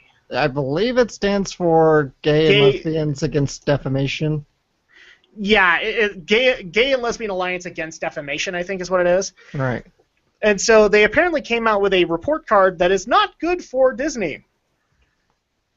And so the first thing that came to my mind, because I'm a rampant person with ADD, is they could do that. They could do a report card for Disney. And the second thing that comes to my mind is, can we do that? And why haven't we done that? Yeah, the thing is, GLAAD does these report cards every single year for the film industry, and I understand. I get it. There's not a lot of representation for the LGBT community in the media. I get that. But the way they go about it does not help anybody at all. Nope. And I can already tell you, like, I have very little knowledge of this. I had to go do my homework on the matter, and the most recent thing that I could find of GLAAD doing this, aside from this one, was actually against World Wrestling Entertainment, where I guess John Cena came out and did a rant against the gay community, and WWE had to apologize wholeheartedly for that, and they basically strong-armed an apology out of it. And I'm never for that, because if I'm going to want an apology from somebody, I really do want it to be that they are feeling penitent. I do not want it to be some PR department giving a quote apology, but it's not even from the real guy. It's from a dude in a PR office. And so at that point, this is pretty much what GLAAD has done for Disney, and their demands, which, again, I don't know how they can make these, is that, well, they've made two demands. One is that the next Star Wars movie, specifically Star Wars Episode 8, have a gay character. Okay. And then the second one is that I guess there is a Frozen sequel in the works, and that they want Elsa, who is as far as anybody's concerned, the most popular character that walked out of that movie, to get a girlfriend. They've even started a whole hashtag movement, give Elsa a girlfriend. And so I'm not gonna let. We actually had a little bit of debate in our thread about it, where Aldo was like, yeah, they should probably do this, but okay, here's two problems I have with this concept. Well, three. One, don't strong-arm this kind of thing, because it will never turn out well. Because if it's forced, then nobody's going to believe it, and everybody's going to give crap to not only your alliance, but they're also going to give crap to Disney for caving and giving such a half-assed job on it. The second thing, obviously, is that I am always for leaving decisions like this in the hands of the writers and the storytellers. They are the ones that are literally paid to create this story, to create this character and why we should care about them. And if they aren't willing to do it, which I'm sure this writer will cave and he'll have no problem with it, in the long run. So, I mean, Glad can be offended by what I'm about to say, but you're probably going to get what you want. But I don't want it ever to be forced. Because A, it's going to come out horribly, and B, it might not actually make a whole lot of sense to that character. And the one time where I would actually cite, and yes, there was film reasons why it happened, was the whole Dumbledore mess that happened.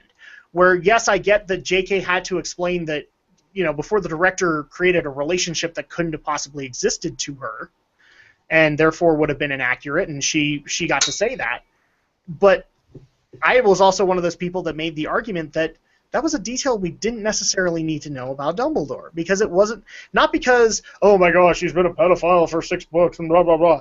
No, it's because it wasn't relevant. It made absolutely no sense to know it, because there'd been no hints, there'd been no discussion. If there'd been more of a discussion with it, then I wouldn't have had a problem. The perfect example that I can make is I had problems with how they did the whole romance in Legend of Korra, and the main reason I had with it was it didn't feel like a romance, it felt more like a friendship, and I'm okay with that. But I still will always criticize those writers and say you could have put in hints here a little bit stronger and said that it was a relationship, and it would have gone over better. And that's always been my problem with that relationship, especially how it ends, is because I mean, I obviously can telegraph it, and I know what they're going for, but I can obviously say that there are some people who are just like, they're holding hands as friends. Friends do that. They could do that, and it makes sense for them to be friends, and the relationship thing is just not as hammered. And so that's one of those worries that I have, is that you're gonna hammer in this backstory to Elsa. It's not going to make a whole lot of sense. It's not going to be really relevant, and therefore, what have you won at the end of the day? You've won nothing. Instead, I would much rather have, say, like, because people actually had to bring this to my attention, the Teen Titans, and at least in the current comics, the Teen Titans and the New Avengers have gay members, and those gay members have prominent storylines and are loved characters. That's how you do it. You let the writers be able to dictate that and to show why it's relevant. I personally love what they've done with Cassie Kane or not Cassie. Wow, I completely got my Batgirls confused. Catherine Kane, where they basically made her a crime-fighting lesbian, and it made sense. And I also like the concept that she's awkward at it, like any superhero would be, because they're not socializing. So at that point, I love it when there's relevance to it, when it makes sense. But in this case, I came down on this end, which is, this makes no sense. Romney's got a disagreement with my opinion. No, it's not a disagreement, it's just, I have a rant building. Okay. And I'm just trying to keep it hold in until you were done making your point, because I get it. People want that representation, but let me illustrate something that is kind of problematic. If you can't tell, I'm cracking my knuckles, because this has been stewing for quite some time, but let me explain something.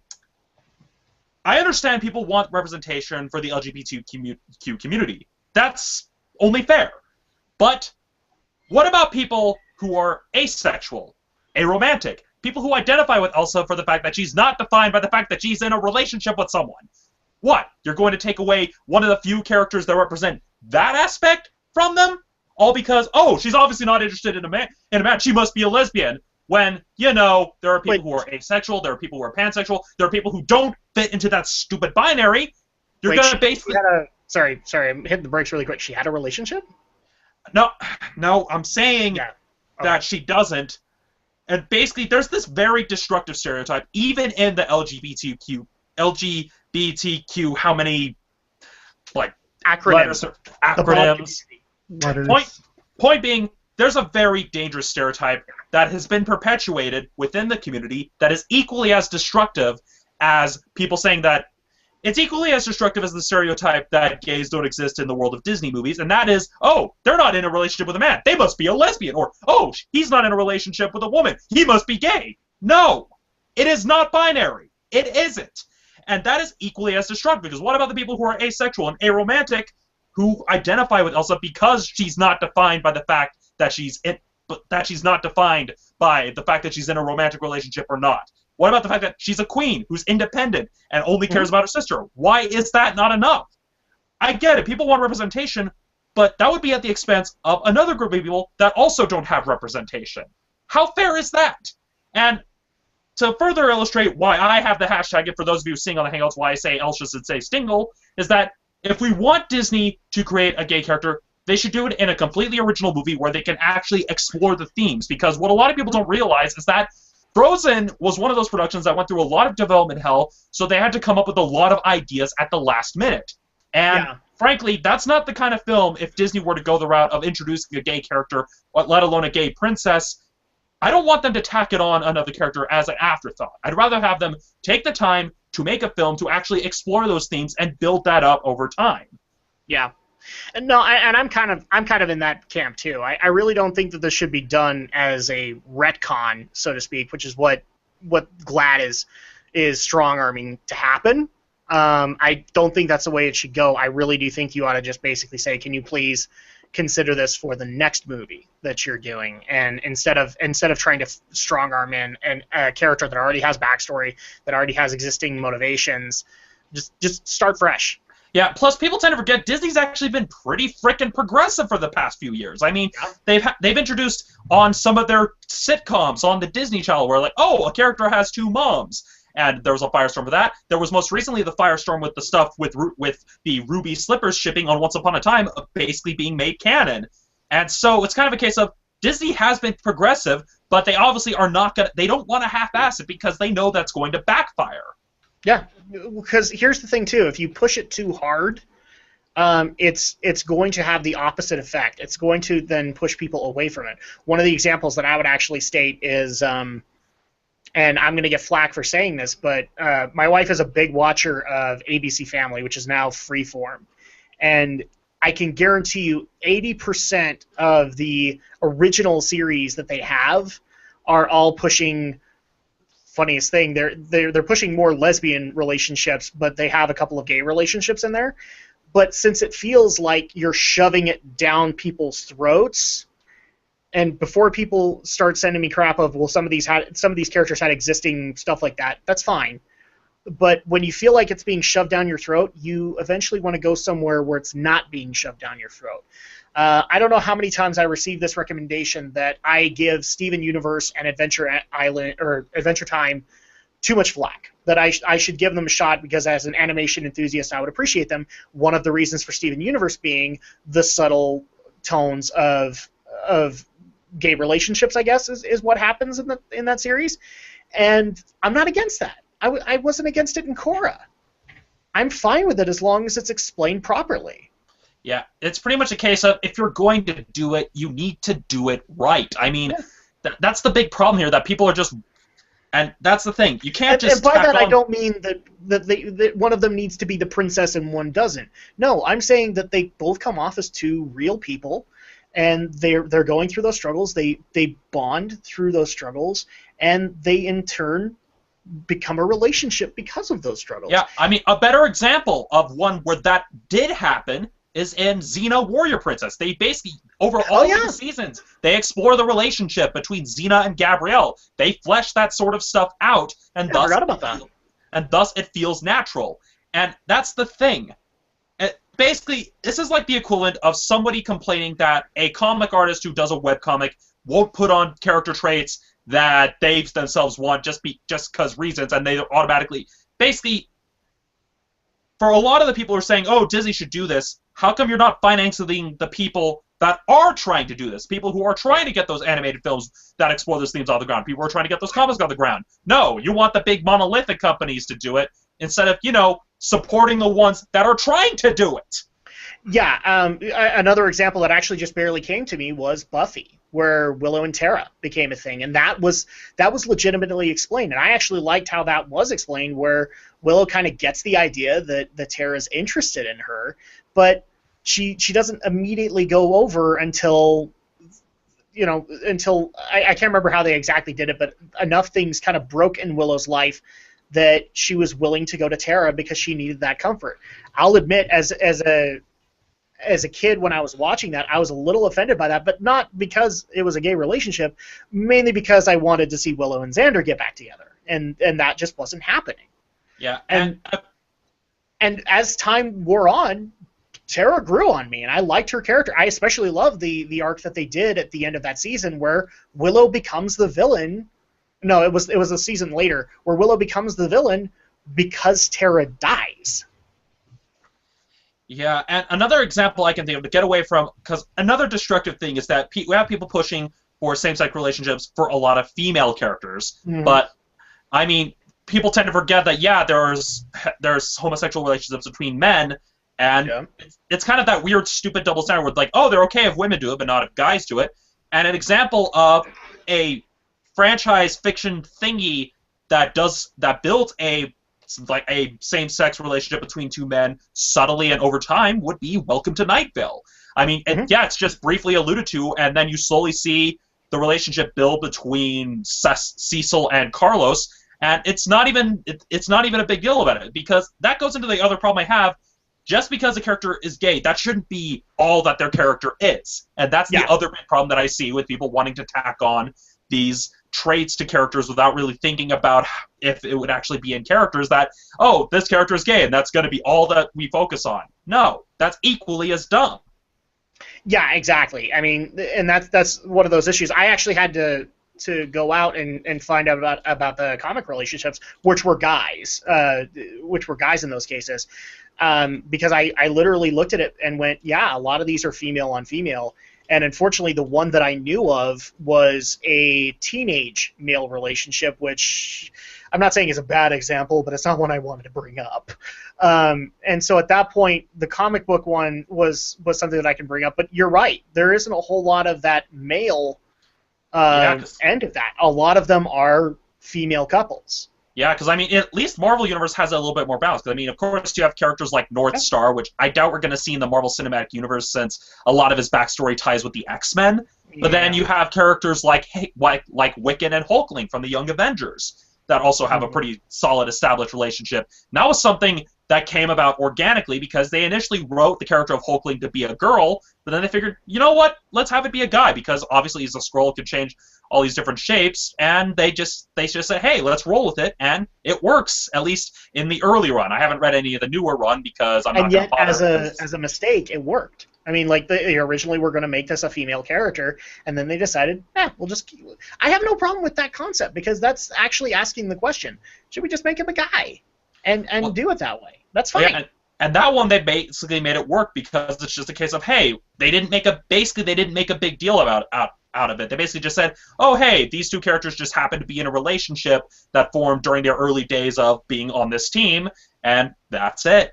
But one common element that you're going to find amongst all of the things that Romney, and we'll get to Alex, because Alex has been kind of quiet on this issue, and I'm sure people want to hear his opinion, but one of the things that people will notice is that all of the examples that have been brought up today have been from the writers taking that initiative and doing that.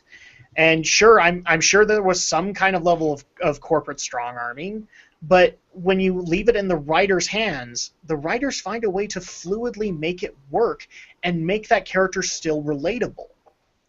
Mm-hmm. And in the end, Glad, that's what's going to sell that for people. Yeah, not immediately making a known character gay just because she's gay. That's not going to work as well.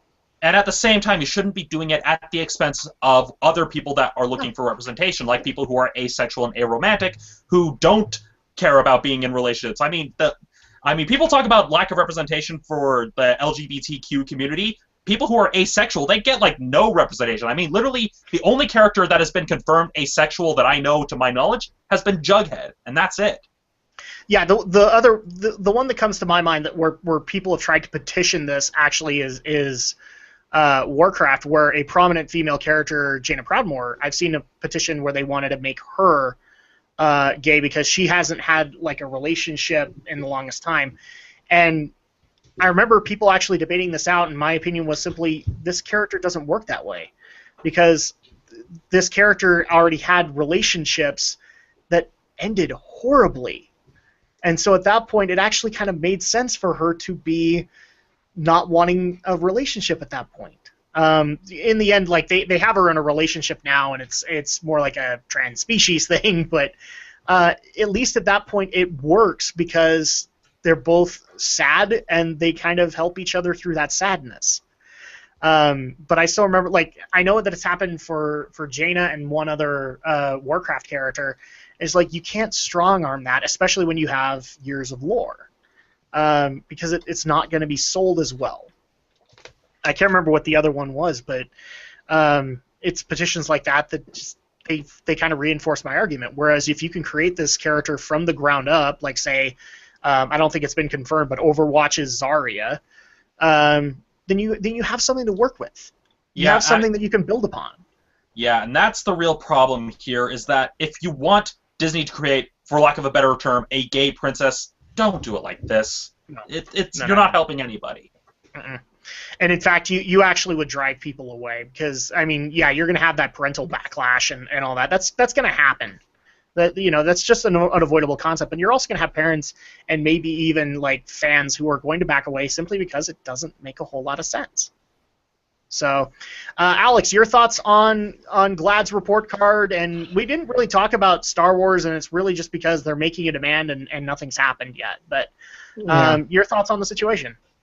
I mean, I've said this before on the show, is you can't force this. If you force it, they become tokens, and then it feels it. You feel the force, and it doesn't feel like this is something that belongs. It just feels like, yeah, okay, they're here for the sake of being here. So that's why I completely agree with the both of you. You can't force this, and don't force it on Elsa, whether or not she goes with a man, whether or not she goes with a woman. It's not relevant. The story's told. I mean, I don't know what the sequel will do, but obviously they're going to make a sequel. But just don't worry about that with this character now. I especially agree with Rami.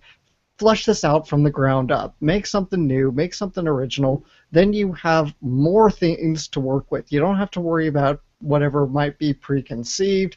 You don't have to worry about especially considering this is a sequel already in the works, you don't have to worry about going through another series of rewrites through who knows how many writers, because Disney, and you can actually go somewhere. You have room. You have to expand, and you can choose whether or not do you want to make that a central focal point, right? Like a coming out story and dealing with that conflict, or just make it a part of the character and just be in a relationship. And there's so many possibilities that you can do with it. So that's why I agree. Do this with an original story, and don't force it. Make the character flow naturally. Yeah, because I mean, as a viewer yourself, like let's take anime as an example. You tote Madoka all over the place, and rightfully so. It is a good series. On a lot of its principles, but the best example here would be, I've seen the shipping, that happens with Homer and Madoka, but I mean, it would feel so much more natural if it was built into the story, right? Because you already have kind of the jokes happening with Madoka and I can't remember her name, but the other character, Homer. But that was more like that's more of a joke. So at that point, if you actually had that relationship like building from the ground up, it resonates more instead of just saying, oh, they're gay. Right. And that's great. How's that relevant? Right. Or, you take a series like Madoka, which builds in, you bring in two girls who form a friendship through these extraordinary circumstances, and that drives one of them to start really feeling these kinds of feelings for her. Or you have a show like Destiny of the Shrine Maiden, which admittedly lays it out a bit bluntly, but they go into that a little more later on to justify as to where did these two come to be together, and how did these two come to fall for each other, essentially. And that's what I'm saying, and I have not seen Loveless, but I know that one is the gay side. It's a yaoi or shonen. My sister's a big fan. Yeah, I don't know quite how they tackle that because I haven't seen it, but something would tell me, considering that's a manga, that probably does the whole build the relationship from the ground up kind of idea.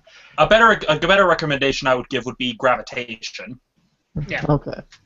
So final thoughts before we move on, because we're actually almost out of time. This is taking I think up a we've lot of said our. it all. Let's go ahead and get into our last story of the evening, which isn't there. Again, there isn't a whole lot to this, but people actually did want to know our feedback because we talked about the other costume reveal, which is so we're talking about Power Rangers again. And a couple of weeks ago, we talked about the the costume reveal for Rita Repulsa. And we've since seen other pictures of that green costume and with a little bit more detail. And if you guys want to go into your thoughts on those, you can. And then we also did hear about the secondary costume that was being advertised for Elizabeth Banks in that.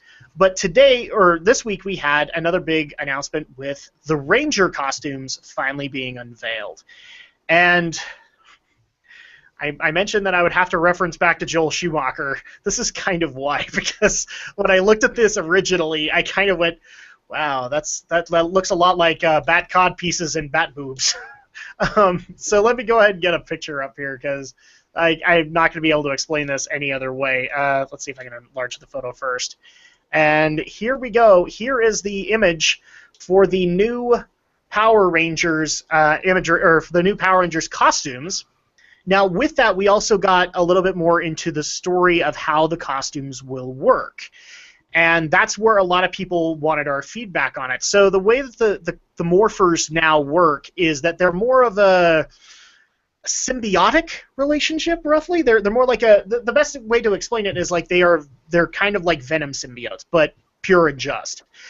So the more aligned that these teenagers come into the line of thought that they need to be. So the way that the Dean Israelite explains it is the more just, the more virtuous, the more kind they become, the more of the power builds within and allows for them to don these Power Ranger uniforms, which personally I like. I think that's actually a cool concept that in Power Rangers, at least to my knowledge, hasn't really been explained. I mean, we've had moments where certain Rangers fell out of alignment, and they had to kind of rediscover it. The perfect example would be Tommy in a coma, where he had to kind of rediscover his struggles and why he continued to fight this when he didn't have to. And so at that point, we had that explored, but not to this extent. And I kind of like that they're going down this road. And one other thing that people did want us to mention on it is the fact that, since it's a Sentai thing and also a Power Rangers thing, a lot of people wanted us to make notice of the fact the Pink Ranger doesn't have the motifed skirt in the outfit to say that it's a girl. Well, okay, here's the problem with that is that there are now other indications to show it's a girl. Yeah, and at the same time, not all of the... I'm going to look that up, because I don't even really remember there being a skirt on the original Pink Ranger outfit. Let me take a look. There was. Let's see. Oh, yeah, there is. Let's actually see if I can bring up the legit screen without bringing up my whole deal. Just because I want to have this so people can look at it. Those are the images. Obviously, the helmets are still within the fashion they should be. At least I think they look similar to what they should be. The T-Rex does, the pterodactyl does. The only thing that I would mock on the matter is, and it's not a big mock, but it's one of those things that I giggled at, was they look very Schumacher-esque in design. I'm not saying that's a bad thing. In fact, I like the whole crystal core as kind of an homage to the diamonds that used to be on the original outfit.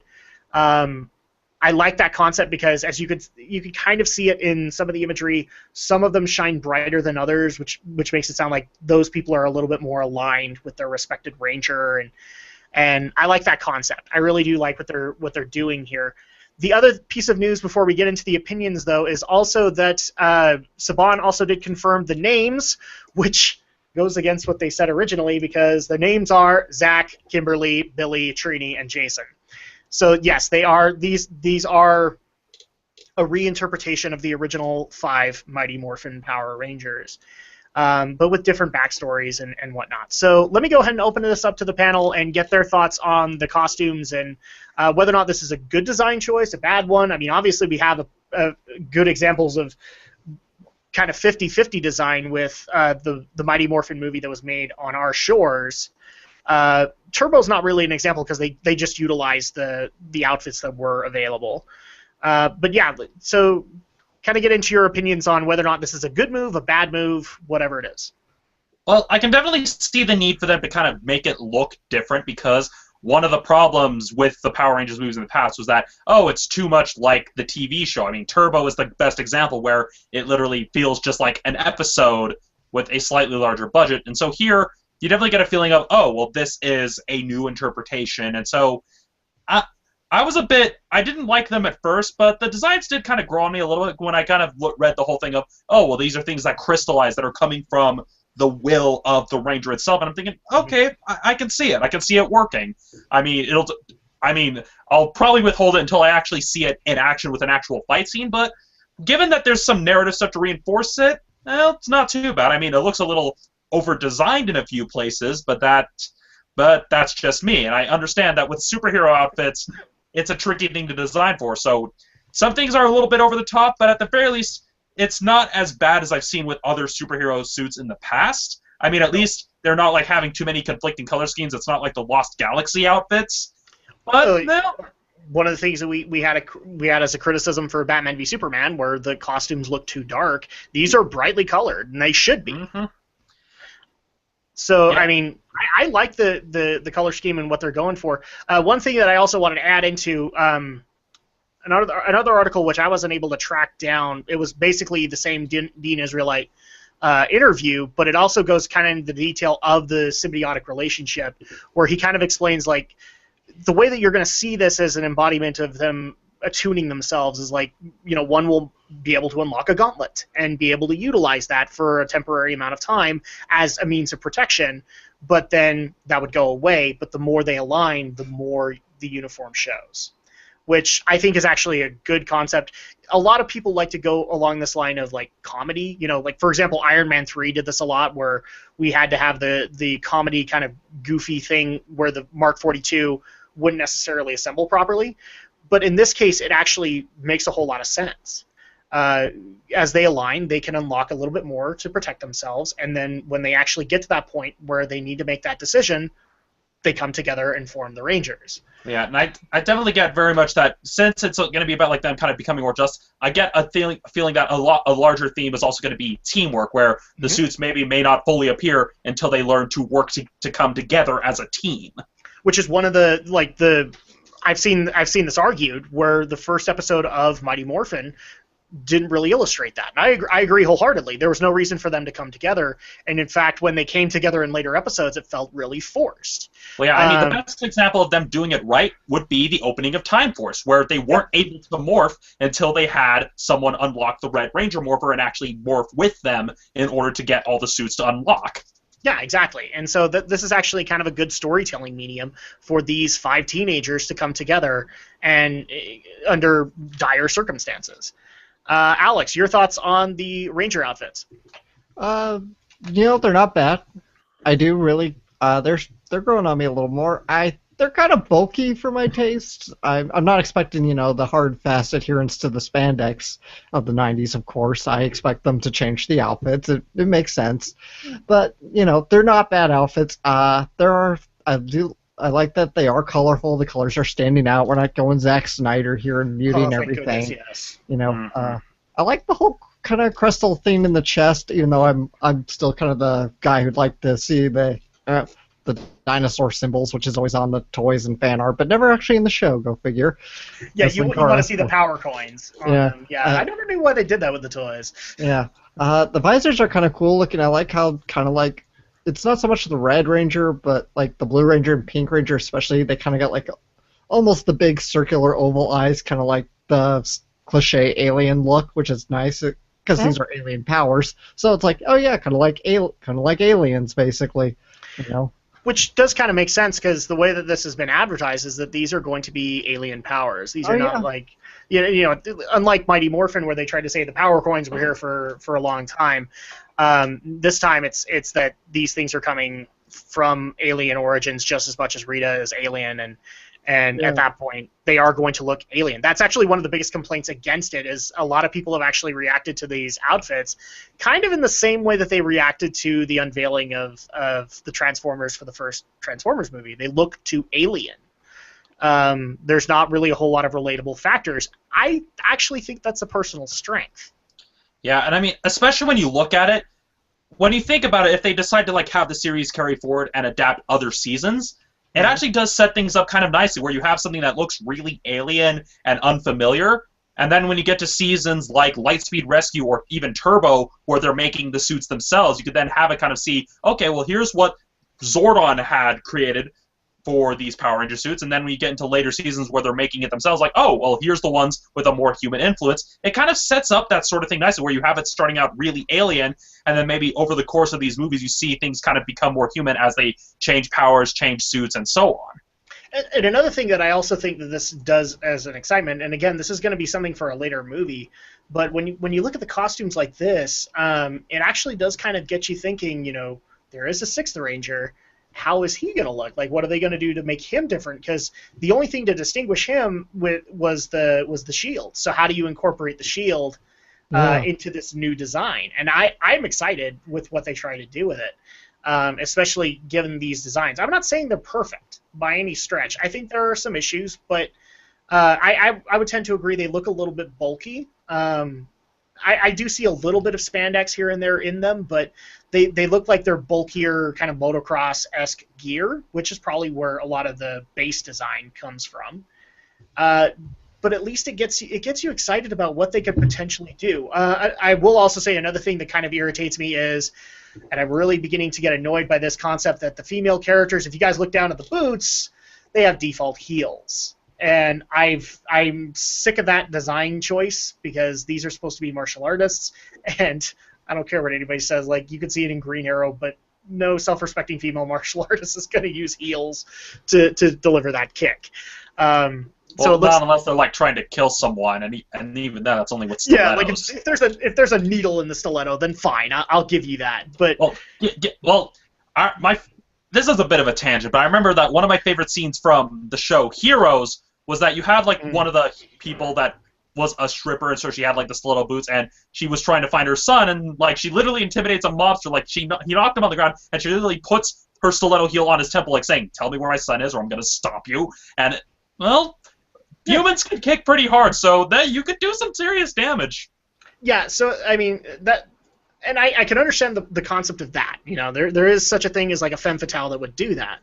But in this case, where it is supposed to be high school girls, and they're supposed to be doing martial arts, in fact, one of the things that would probably make me a little bit better on this is they joke about it.